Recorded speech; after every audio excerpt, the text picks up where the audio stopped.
The lesson that I have created comes from Lesson Group 2.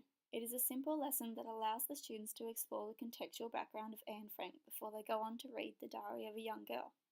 It also further links to their knowledge about World War II and the Holocaust.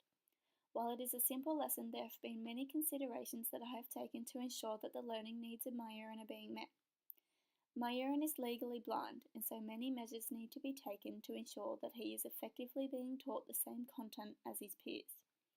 When researching methods to effectively teach visually impaired students, I found some helpful suggestions, with the main points reinforcing the importance of verbalizing as much as possible. It is also suggested to provide tactile experiences where possible.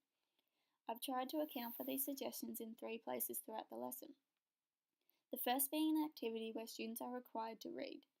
The way that I have tried to address the needs of Myuran within this activity is by making sure that the content is read aloud, so that while Myuran may not be able to read the text at the same pace as his peers, he is still provided the opportunity to absorb the content. I further account for his needs by bringing the activity back to a discussion. This will allow Myuran to further engage with the content, which will result in a more in-depth understanding. The second measure I have taken was for a computer activity. Within this aspect of the lesson, students are looking up maps on their computers. After researching resources for visually impaired students, I discovered that tactile resources are available, including raised images that allow someone to feel a picture.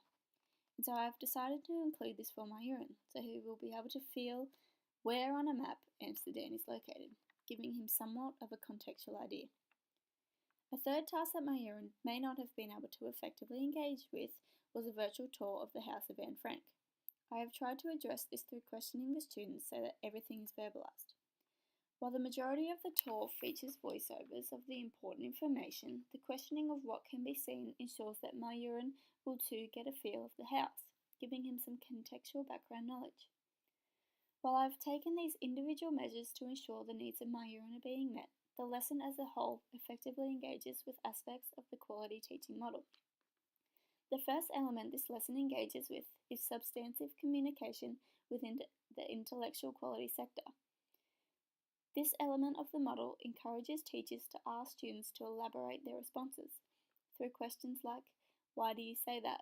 or "Is there any other perspectives?" And as per the highlighted section below, I have incorporated this type of questioning within my lesson. A second aspect of the model that can be observed is the use of background knowledge. This lesson draws upon students' prior knowledge in relation to the Holocaust. It also plays upon students' knowledge outside of the classroom when asking what they know about Amsterdam. I believe that I have created a lesson plan that allows students to engage with contextual information. This lesson effectively engages with aspects of the quality teaching model and addresses the learning needs of a visually impaired student to ensure that he is provided the same content as his peers.